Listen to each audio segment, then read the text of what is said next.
Hello students, video lecture की इस series में हम बात करेंगे मैक्सिमम पावर ट्रांसफ़र थ्योरम, अधिकतम शक्ति संचरण प्रमेय।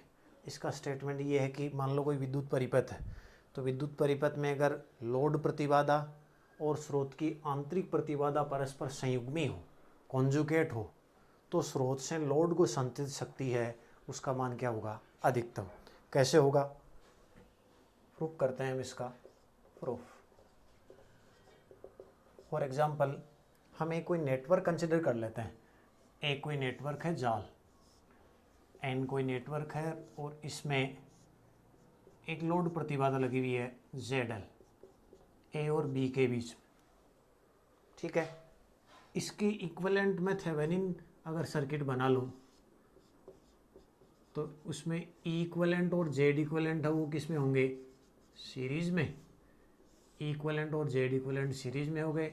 ये ए और बी और इनके बीच में लगा हुआ है लोड प्रतिबाधा ZL। तो थ्योरम ये है कि ये जब जेड इक्विवेलेंट और ZL आपस में कॉन्जुगेट होंगे, संयुग्मी होंगे, तो इस स्रोत के द्वारा लोड को संचरित शक्ति का मान अधिकतम होगा, वो वाला केस होगा। ठीक है, तो सबसे पहले मैं जेड इक्विवेलेंट और ZL को कंसिडर कर लेता हूँ। तो लोड प्रतिबाधा ZL को लोड प्रतिरोध RL व प्रतिघात XL के योग के रूप में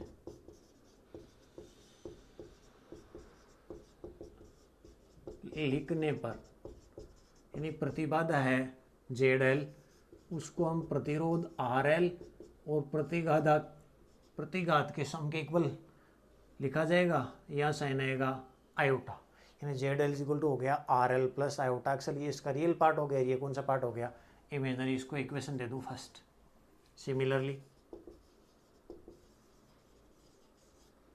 सिमिलरली जेड इक्विवेलेंट को भी ऐसे लिखा जाएगा। आंतरिक प्रतिबाधा वो क्या होगी? R इक्विवेलेंट प्लस आयोटा क्या हो जाएगा? X equivalent. R इक्विवेलेंट आंतरिक प्रतिरोध हो जाएगा और ये क्या हो जाएगा? आंतरिक प्रतिघात। हमें ये प्रूव करना है कि आपस में जब कॉन्जुगेट होंगे तो स्रोत से लोड को संचित शक्ति का मान है वो क्या होगा? अधिकतम होगा। कॉन्जुगेट का मतलब जैसे ऐसा आ जाए कि Z equivalent is equal to ZL का बार कॉन्जुगेट आ जाए, मतलब आयोटा की जगह माइनस आयोटा बार, तो वो दोनों आपस में होंगे, बराबर होंगे। उस समय स्रोत से लोड को संचित शक्ति का जो मान है वो क्या होगा? अधिकतम होगा। ठीक है, अब वो प्रूव करने के लिए मान लेता हूं मैं कि इस परिपथ में धारा I प्रवाहित हो रही है। माना परिपथ में प्रवाहित धारा क्या होगी? I। तो I की वैल्यू क्या होगी? Total voltage upon total resistance, total प्रतिबाधा सीरीज में जेड इक्विवेलेंट प्लस क्या होगा?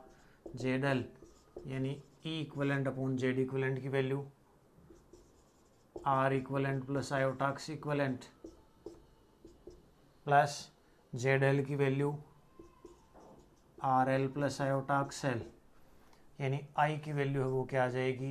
इक्विवेलेंट अपॉन रियल पार्ट को एक जगह लिख दूं R equivalent plus RL plus iota X equivalent plus XL। ये हो गई इक्वेशन थर्ड। प्रवाहित धारा हो गई। धारा प्रवाहित हो रही है तो लोड को संचित शक्ति कैलकुलेट कर लें। लोड को संचरित शक्ति PL लिख दूं, उसको शक्ति होगी I² इंटू प्रतिरोध, क्योंकि प्रतिघात के थ्रू तो शक्ति का क्षय नहीं होगा, शक्ति क्षय केवल प्रतिरोध के थ्रू होगा। तो I² इंटू क्या हो जाएगा? RL। ये वैल्यू पुट करूं PL, I की वैल्यू पुट कर दें इस इक्वेशन से, तो ये हो जाएगा I का स्क्वायर है यानी ई इक्विवेलेंट का square upon X plus iota Y type का स्क्वायर करोगे तो ये हो जाएगा R इक्विवेलेंट प्लस RL का स्क्वायर और plus X equivalent plus XL का स्क्वायर। ठीक है, पी एल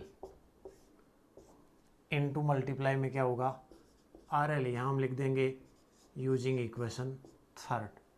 ये होगी शक्ति की वैल्यू।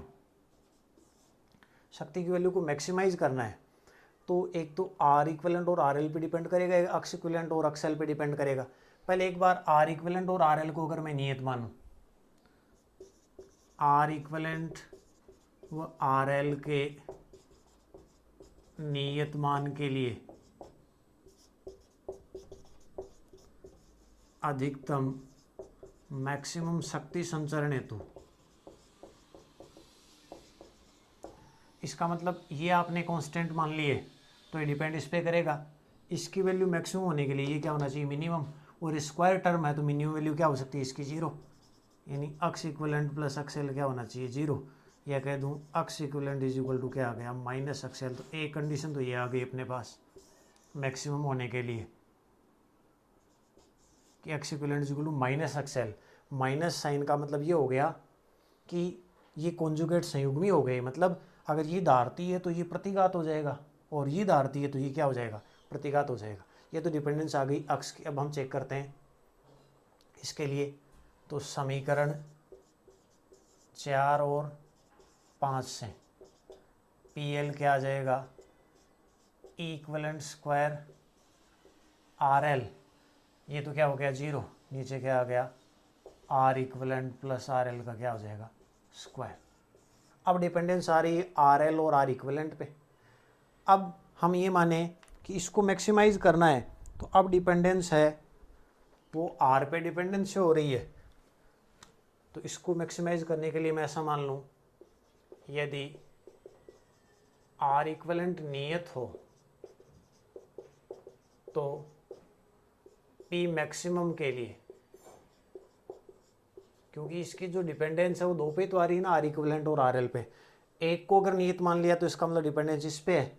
तो किसी फंक्शन का मैक्सिमम या मिनिमा कैलकुलेट करने के लिए उसके रेस्पेक्ट में डिफरेंशिएशन करके उसको क्या करेंगे 0। इसका डिफरेंशिएशन करके 0 करेंगे। इट मीन्स यहाँ देखो इक्विवेलेंट स्क्वायर तो कांस्टेंट है वो तो बाहर आ जाएगा। इसका डिफरेंशिएशन होगा, डिफरेंशिएशन को 0। तरीका वही, नीचे वाले का square R equivalent plus R L का स्क्वायर 4 हो गया। डिफरेंशिएशन में नीचे वाले ऐसा रहेगा, ऊपर वाले का अवकलन आर एल का आर एल के रेस्पेक्ट में 1 माइनस ऊपर वाला तो ऐसा ही रहेगा, इनटू इसका डिफरेंशिएशन 2 आर इक्विवेलेंट प्लस क्या हो जाएगा आर एल। देखो इसको सोल्व करेंगे, इक्विवेलेंट स्क्वायर, फिर इसमें से R equivalent plus R L common आ जाएगा तो यहाँ तो बचेगा R equivalent plus R L, यहाँ बचेगा minus 2 R L upon R equivalent plus R L raise to power 4 is equal to क्या कर दोगे इसको 0। इसको क्लियर कर रहा हूँ।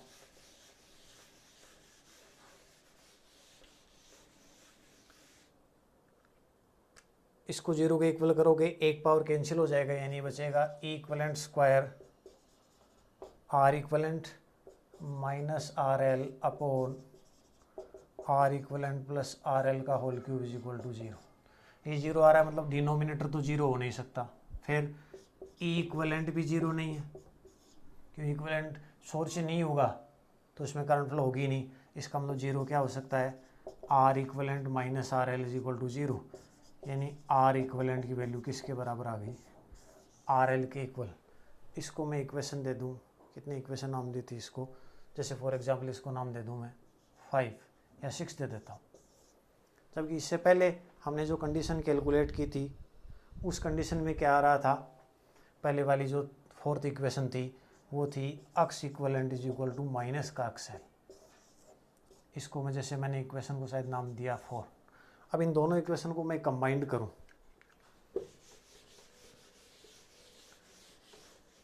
ये ऐसे कह दूं कि ये वाली वैल्यू मैं पुट कर दूं इक्वेशन सेकंड में, तो equation 4, 6 and second implies Z equivalent is equal to R equivalent.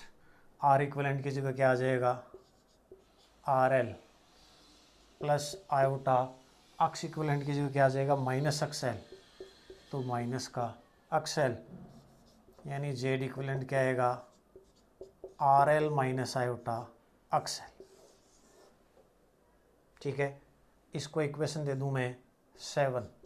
देखो समीकरण 1 से अपने पास जेड एल था are L plus iota XL. ठीक है, इसका संयुग्मी लूँ अगर मैं, संयुग्मी लेने पर यानी जेड एल का बार, संयुग्म का क्या कंसेप्ट होता है, आयोटा की जगह माइनस आयोटा, क्या आ जाएगा R L minus iota XL. ये इक्वेशन 8 है। देखो इक्वेशन 7 और 8 का राइट हैंड साइड सेम है, इसका लेफ्ट हैंड साइड भी क्या होगा same. Equation 7 and 8 implies Z equivalent is equal to क्या हो गया जेड एल का बार। ये इसको दूसरे फॉर्म में लिखोगे तो जेड एल है वो किसके इक्वल हो जाएगा जेड इक्वलेंट का बार। यानी इसको तो ऐसे कह दिया कि जेड इक्वलेंट है वो लोड प्रतिबाधा के संयुग्मी के बराबर, यहाँ कह दिया लोड प्रतिबाधा है वो आंतरिक प्रतिबाधा के संयुग्मी के बराबर।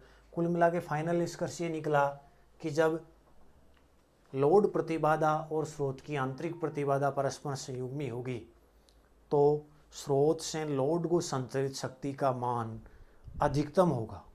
अब उस अधिकतम शक्ति की वैल्यू क्या होगी, उसकी जो वैल्यू हम नेक्स्ट क्लास में कैलकुलेट करेंगे। कंडीशन ये यूज़ करेंगे कि जब दोनों परस्पर संयुग्मी होंगी तो वो क्या होगी मैक्सिमम।